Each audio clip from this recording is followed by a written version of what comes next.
राधे राधे, जय श्री कृष्ण दोस्तों। आइए अब हम ज्येष्ठ मास के महात्म्य का 24वां अध्याय 24वें दिन के ज्येष्ठ स्नान की कहानी और अंत में देवों के देव भगवान महादेव जी की आरती सुनेंगे।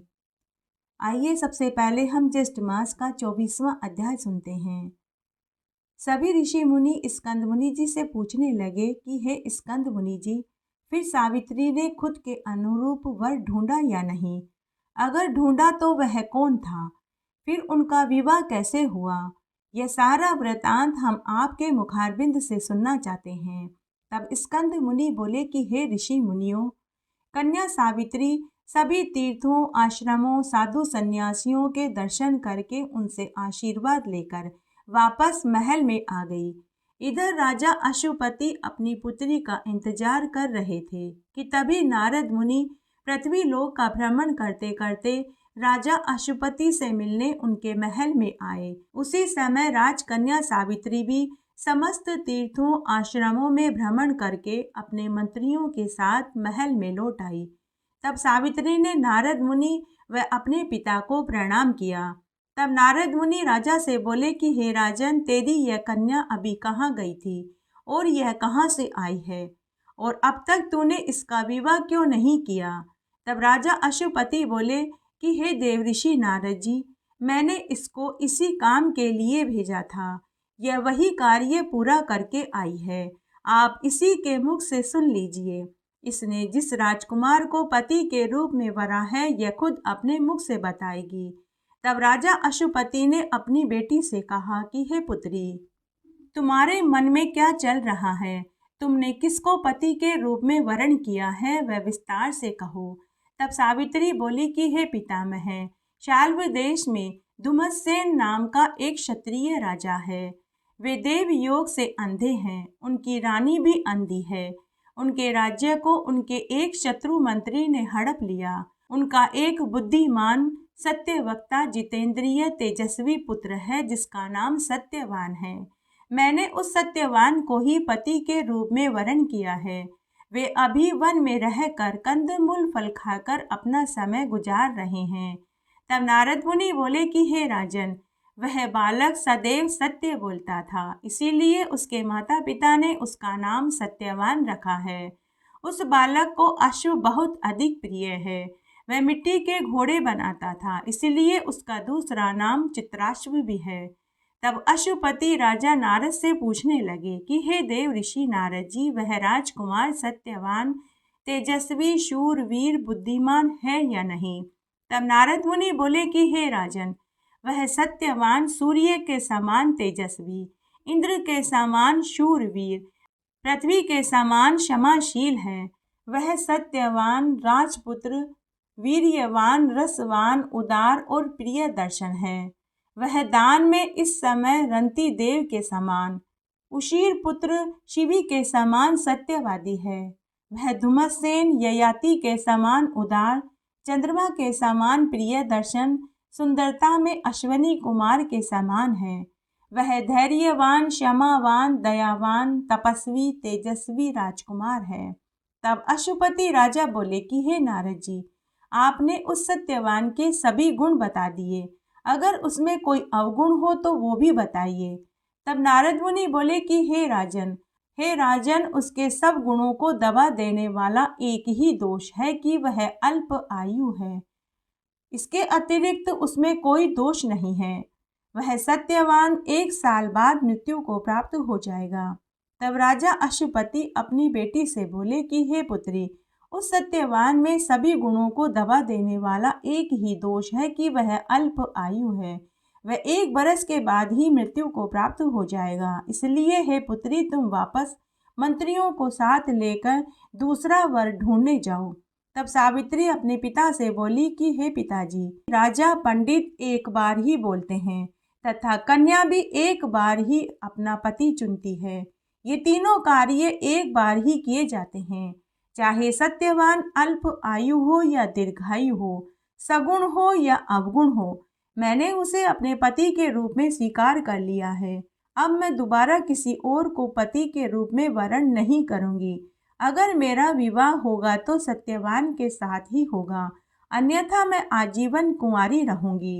हे पिताजी, आप मेरे इस मानस विचार को ध्यान में रखकर जो आपका कर्तव्य हो वही करिए।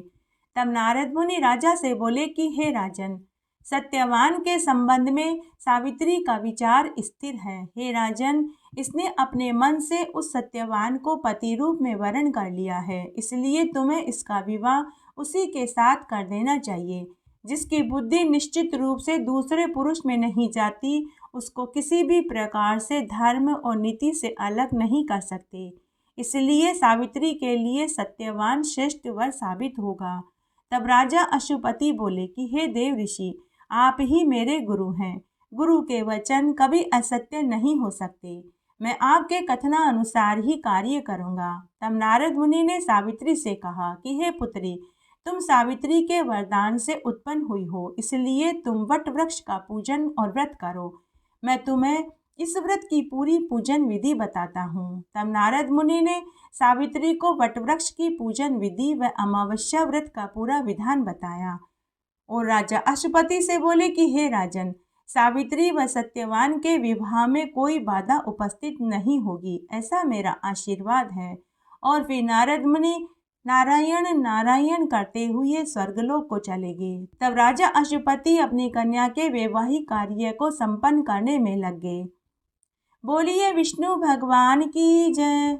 आइए इस अध्याय में एक पौराणिक कथा सुनते हैं। दक्षिण के एक शहर में भगवान श्री कृष्ण का एक बड़ा ही प्राचीन मंदिर था। उस मंदिर के महंत का नाम धर्मदास जी था। एक दिन एक अहीर जाति का लड़का महंत धर्मदास जी के पास आया। महंत धर्मदास जी ने उसे अपना चेला बना लिया। उसके माता पिता बचपन में ही गुजर गए थे। उसकी उम्र 12 साल की थी। काका काकी ने उसे मारकर भगा दिया था। कहते हैं कि जो कुछ भी घटनाएं होती है वह पहले से ही लिखी होती है। अगर काका काकी उसे न भगाते तो वह विशाखापट्टनम के मंदिर का महंत कैसे बनता। इसलिए शास्त्रों में कहा गया है कि मालिक की अकृपा में भी कृपा छिपी रहती है। तब महंत दास जी ने अपने उस चेले का नाम गरीब दास रखा और कहा कि तुम्हें मंदिर की सारी गायें वन में चरानी पड़ेगी, तभी तुम्हें दोनों वक्त की रोटी खाने को मिलेगी। गरीब दास मान गया। अब वह दिन भर गायें चराता और रात को भोजन खाकर आराम से चादर ओढ़कर सो जाता। तब 15 दिन बाद एकादशी तिथि आई। महंत दास जी ने अपने चेले से कहा कि आज भोजन आश्रम में नहीं बनेगा, क्योंकि आज मेरा एकादशी का उपवास है। तुम चाहो तो तुम भी एकादशी का उपवास कर सकते हो, नहीं तो तुम आटा और आलू ले जाओ और नदी के किनारे जाकर खुद का भोजन खुद बना लो। तो चेला गरीब दास बोला कि महंत जी, मुझसे भूख बर्दाश्त नहीं होती। आज से पहले मैंने कभी कोई व्रत नहीं किया, इसलिए आप मुझे आधा सेर आटा और 4 आलू दे दो। तब महंत जी ने अपने चेले को आधा सेर आटा और 4 आलू दे दिए। तो चेला बोला कि महंत जी, नमक भी तो दीजिए, आटा गूंथने के लिए कोई परात थाली भी दीजिए। तो महंत जी बोले कि एकादशी में नमक वर्जित है और आटा तुम अपने अंगूछे में गूंथ लेना, परात और थाली की कहाँ जरूरत आएगी। लेकिन हाँ पुत्र, तुम आधा सेर आटे की 4 रोटी बनाना, आलू भून लेना और 2 पतलों में 2-2 रोटी और 2-2 आलू रख कर गोपाल भगवान को भोग लगाकर ही तुम भोजन करना। तो चेला बोला कि महंत जी, वही गोपाल जी जो वृंदावन में अवतार लिए थे, जो मेरी ही जाति के थे और मेरी ही तरह वन में गायें चराते और मुरली बजाते थे। महंत जी मुस्कुराते हुए बोले कि हाँ पुत्र, वही गोपाल भगवान की मैं बात कर रहा हूँ। तब आटा और आलू लेकर तथा आश्रम की गायें लेकर नदी के तट पर वह चेला वन में पहुँचा। दोपहरी में उसने स्नान किया, जंगल की सूखी सूखी लकड़ियाँ एकत्र करी, 4 ईंटों से चूल्हा बनाया, और अंगोछे में आटा लगाकर 4 रोटी बनाई। बाद में अंगीरे पर आलू भूने तथा 2 पतलों में 2-2 रोटी और 2-2 आलू रखकर गोपाल भगवान को वह चेला आवाज लगाने लगा कि हे वृंदावन बिहारी गोपाल जी, भोजन बनकर तैयार है, आप आकर भोग लगा लीजिए। चेले ने आंखें बंद करके ऐसा कई बार बोला। जब वह आंखें खोल कर देखता तो दोनों पतलों में भोजन ज्यों का त्यों रखा हुआ था। इस तरह भगवान को आवाज लगाते लगाते शाम हो गई। तब गोलोक में बैठे गोपाल जी चेले की इस हरकत को देख रहे थे। उन्हें चेले के ऊपर बहुत दया आई। भगवान 2 ही तरह के लोगों को दर्शन देते हैं, एक तो योग्य पंडित और दूसरा मूर्ख व्यक्ति। बीच वालों को तो भगवान स्वप्न में भी दर्शन नहीं देते। तब गोपाल जी ने 10 साल के एक छोटे से बच्चे का रूप धरा और पत्तल का भोजन खाने लगे। आवाज सुनकर चेले ने आंखें खोली और बोला कि हे प्रभु, पहले ही बुलावे में आ जाते तो मुझे भूखा नहीं रहना पड़ता। भोजन खाकर जब भगवान जाने लगे तो चेले से बोले कि पुत्र, अगली एकादशी पर तुम्हारे पहले आवाज लगाने पर ही आ जाऊंगा, परंतु अब की बार मेरे साथ राधा रानी भी आएगी, इसलिए तुम 3 पत्तल लगाना। ऐसा कहकर गोपाल भगवान अंतर्ध्यान हो गए। इस तरह समय बीता। 15 दिन बाद जब दोबारा एकादशी तिथि आई तो महंत जी ने पुनः चेले से कहा कि हे पुत्र, आज भी एकादशी है तो तुम आधा सेर आटा और 4 आलू ले जाना और अपना भोजन बनाकर खा लेना। तो चेला बोला कि महंत जी, मैं बड़ा ही भुलक्कड़ हूँ, मैं तो आपको बताना ही भूल गया। पिछली एकादशी पर गोपाल भगवान भोजन खाने आए थे और मुझसे कहकर गए थे कि आगे आने वाली एकादशी पर राधा रानी भी मेरे साथ आएगी, तो तुम 3 पत्तल भोजन की लगाना। अतः आज आप मुझे 3 पाव आटा और 6 आलू देना। चेले की बात सुनकर महंत जी मन ही मन सोचने लगे कि इसे खुद ज़्यादा रोटियां खानी होगी, इसीलिए यह झूठ बोल रहा है। तो महंत जी ने उसे 3 पाव आटा और 6 आलू दे दिए। चेले ने स्नान करके भोजन बनाया और 3 पतलों में भोजन रखकर गोपाल भगवान को आवाज लगाने लगा और बोला कि हे प्रभु, भोजन बनकर तैयार है, आप आकर भोजन कर लीजिए। तो इस बार गोपाल जी के साथ राधा रानी भी आई।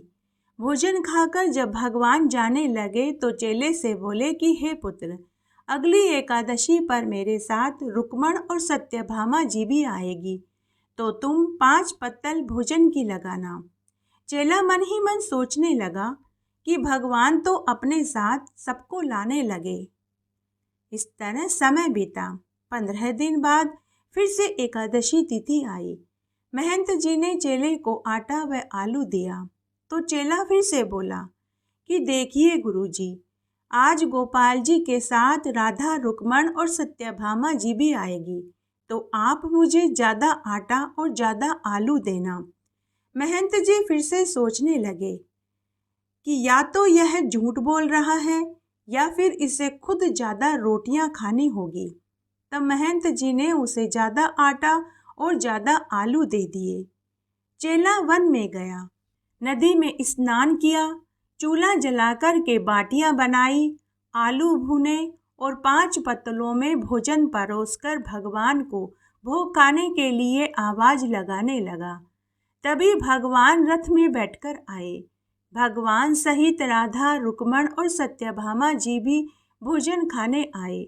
जब वे भोजन खाकर जाने लगे तो चेला उनकी तरफ देखने लगा कि आज भगवान अगली बार किसको साथ लाने की बात कहेंगे। चेले के मन की बात को भगवान ने जान लिया। भगवान मंद मंद मुस्कुराते हुए बोले कि हे पुत्र, अगली एकादशी पर मेरे साथ मेरे बड़े भैया बलराम और मेरे मित्र सुदामा भी आएंगे, इसलिए तुम ज़्यादा भोजन बनाना। चेला मन ही मन सोचने लगा कि बात तो भगवान गोपाल को भोजन कराने की हुई थी, लेकिन यहाँ तो भगवान अपने पूरे कुटुंब को लाने लगे। भगवान अपनी यह लीला दिखाकर महंत धर्मदास जी की आंखें खोलना चाहते थे।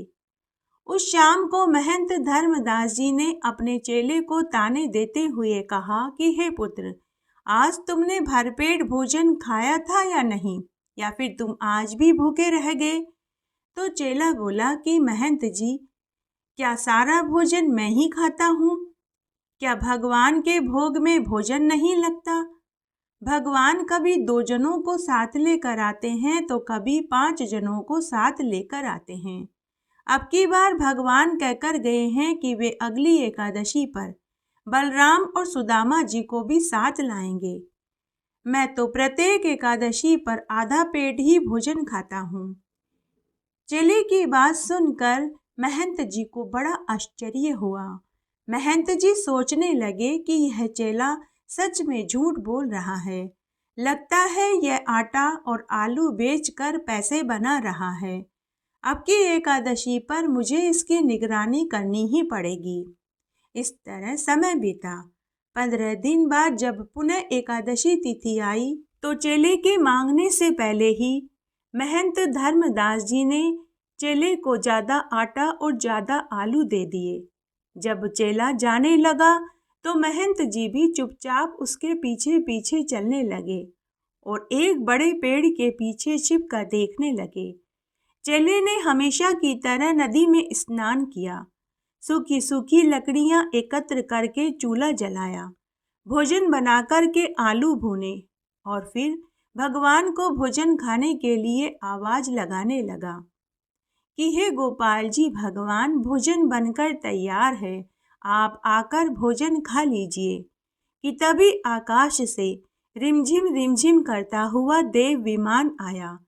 धर्मदास महंत ने देखा कि भगवान गोपाल जी 16,000 रानियों व 8 पटरानियों सहित ग्वाल बाल दासियों टोलियों व अपनी गायों सहित आए थे। सबने रोटियों के टुकड़े करके खाए। चेला टुकुर टुकुर उन्हें खाते हुए देख रहा था। उधर पेड़ के पीछे खड़े महंत धर्मदास जी की आंखें फटी की फटी रह गई। भगवान ने भोग खाकर थोड़ी देर वहां रास लीला रचाई और फिर चेले को आशीर्वाद देकर अंतर्ध्यान हो गए। तभी महंत जी चेले के पास आए और उसके चरण पकड़कर बोले कि हे पुत्र, तू धन्य है जो तुमको भगवान ने न केवल साक्षात दर्शन दिए वरन तेरे भोग को भी स्वीकार किया। मैंने जीवन भर सभी एकादशी के उपवास रखे, भगवान की पूजा व्रत यज्ञ हवन किए। भगवान ने मुझे दर्शन देना छोड़ कभी स्वप्न में भी नहीं आए। हे पुत्र, आज से तुम मेरे गुरु हो और मैं तुम्हारा चेला हूँ। मैं बड़ा ही पापी हूँ, प्रभु के द्वारा त्यागा हुआ हूँ।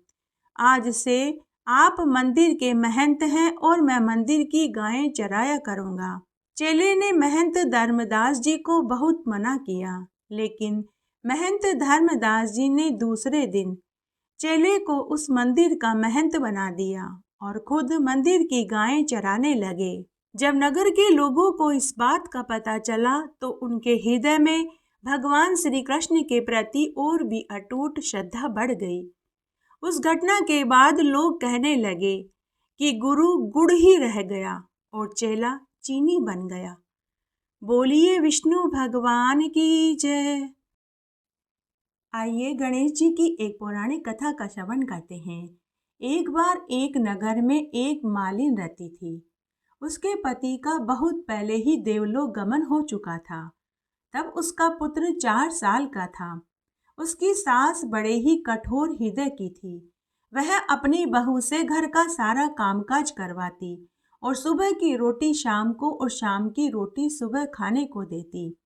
एक दिन सास ने बहू और पोते को घर से निकाल दिया। दोनों माँ बेटे रोते रोते घर से निकल पड़े और चलते चलते घने जंगल में पहुंच गए। वहां जंगल में वे एक पेड़ के नीचे चबूतरे पर जाकर बैठ गए। वहीं थोड़ी दूर पर गणेश जी भगवान का एक बहुत छोटा सा मंदिर था। वहां बहुत लोग गणेश जी के दर्शन करने आते थे। दर्शन करके गणेश जी के प्रसाद को चढ़ाते और फिर उस प्रसाद को वहां बैठे सभी भक्तों में बांट देते थे। अब माँ बेटे उसी प्रसाद को खाकर अपना गुजारा करने लगे। अब दोनों माँ बेटे गणेश जी की पूजा पाठ करने लगे। एक दिन मालिन ने सोचा कि क्यों न मैं जंगल से फूल बीन कर के लाऊं और उनकी माला बना कर के यहाँ मंदिर के बाहर बेचूं। अब मालन अपने बेटे के साथ जंगल में जाकर फूल बीन कर लाती और उन फूलों से सुंदर सुंदर माला बना कर के बेचने लगी। जब थोड़े पैसे एकत्र हो गए तो वह पूजा के सामान और प्रसाद भी बेचने लगी। इससे उनकी आमदनी बढ़ने लगी। गणेश जी की कृपा से उनके दिन अच्छे हो गए। तब जब पैसे आने लगे तो मालिन ने झोपड़ी की जगह एक मकान और एक दुकान भी बना लिया। गणेश भगवान के मंदिर में उस नगर के राजा की बेटी रोज पूजा करने आती। मालिन के बेटे को देखकर राजकुमारी का मन उस पर मोहित हो गया। वह उससे विवाह करने की सोचने लगी। घर आकर राजकुमारी ने अपने मन की बात अपनी भाभी से कही और बोली कि मैं विवाह करूंगी तो मालिन के बेटे से ही करूंगी, नहीं तो मैं आजीवन कुंवारी रहूंगी।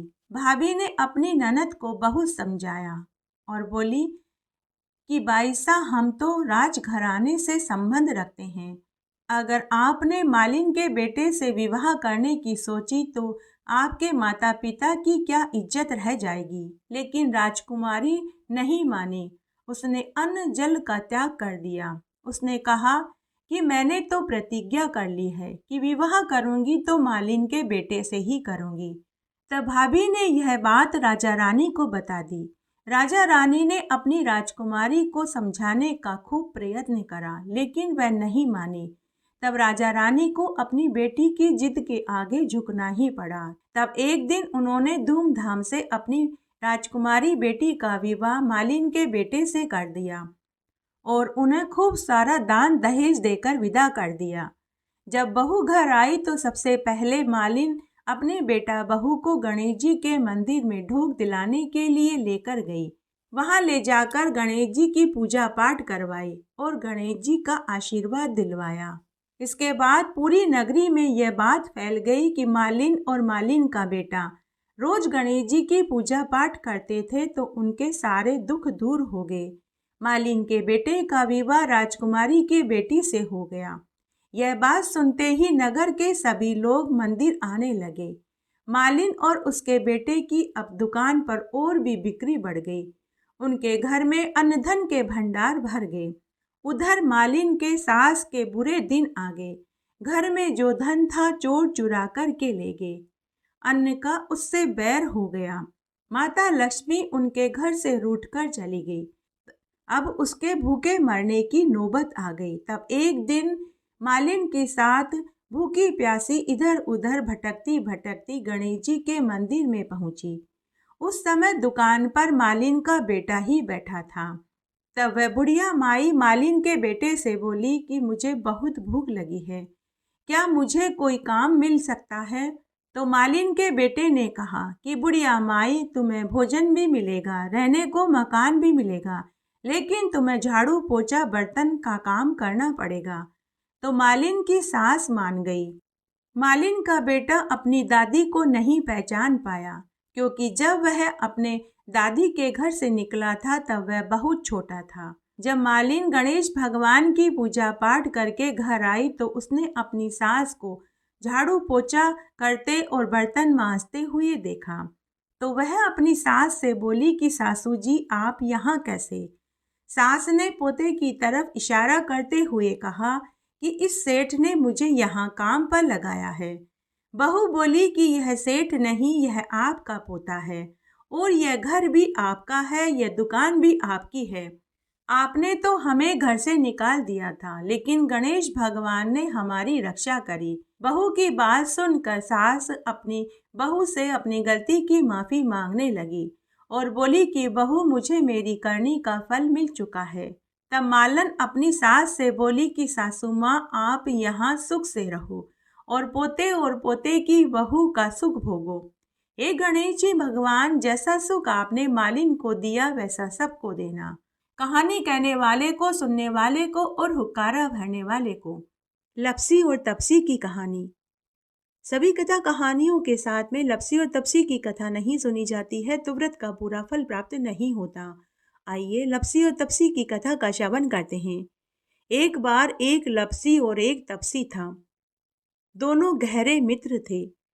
तपसी तो सदा भगवान की सेवा पूजा करता और मंत्रों को बोलता और रोज तपस्या करता था, जबकि लप्सी को पूजा पाठ करना नहीं आता था। तो वह रोज सवा सेर की लापसी बनाता, भगवान को भोग लगाता, घंटी बजाता और चादर तान कर सो जाता।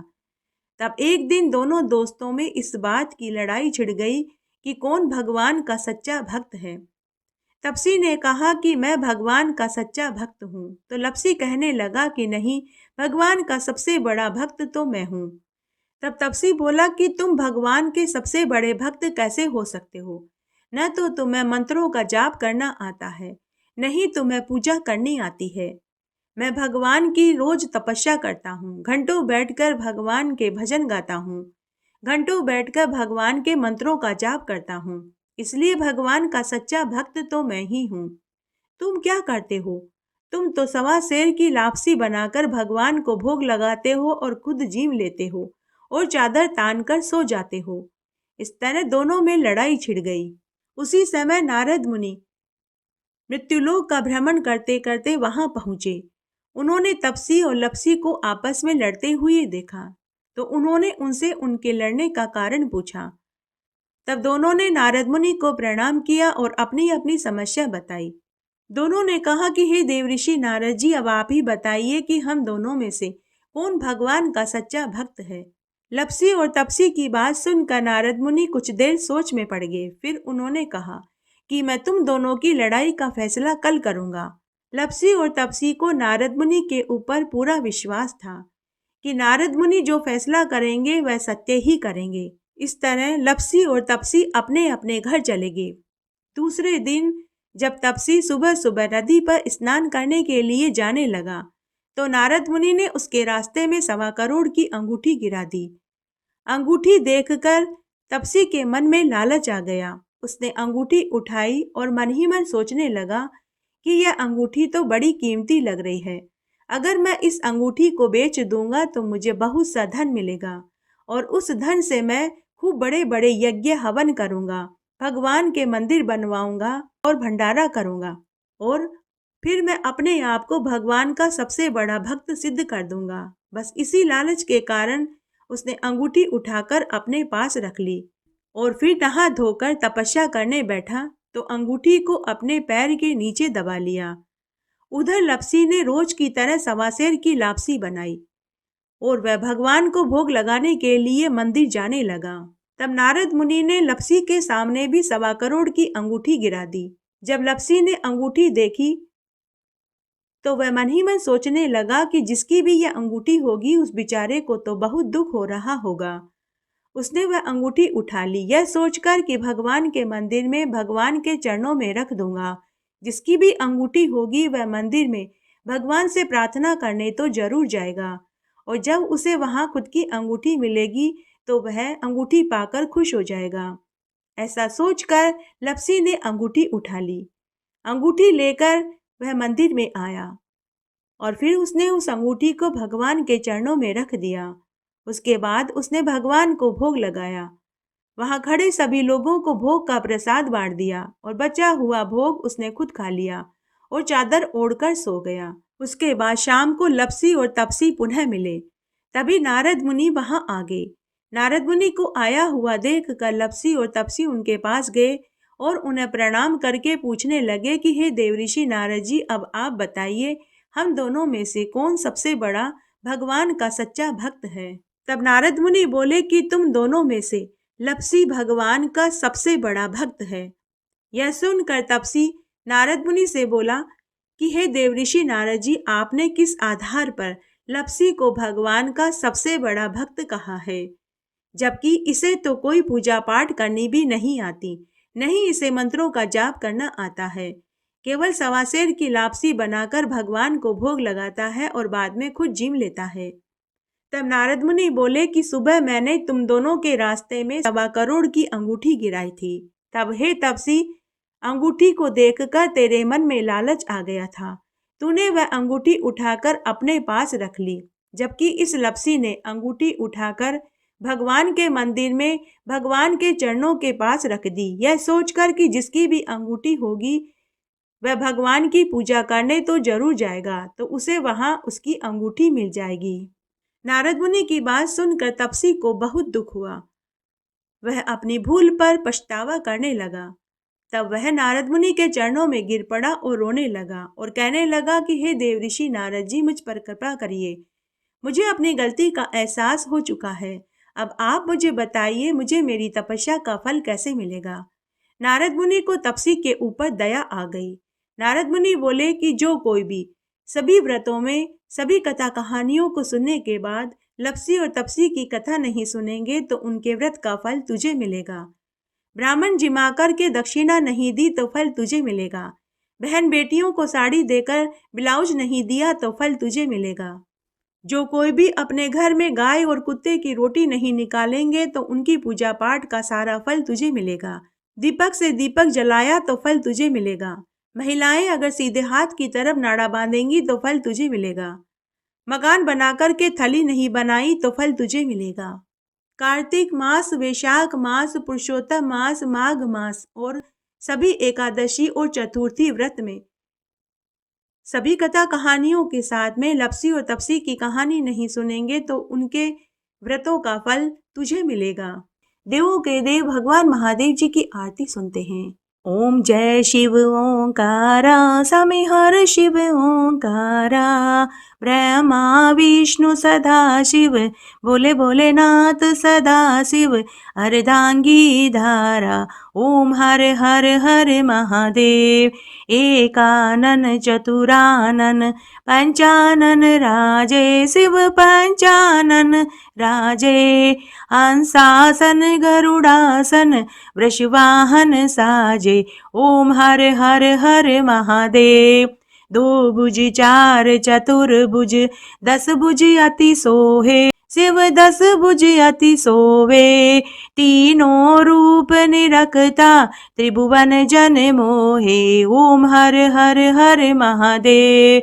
अक्षमाला वनमाला, मुंडमाला धारी, शिव रुंडमाला धारी, त्रिपुरारी मुरारी, कर कमला धारी, ओम हर हर हर महादेव। श्वेतांबर पीतांबर, बाधांबर अंगे, शिव बाधांबर अंगे, सनकादिक ब्रह्मादिक, भूतादिक संगे, ओम हर हर हर महादेव।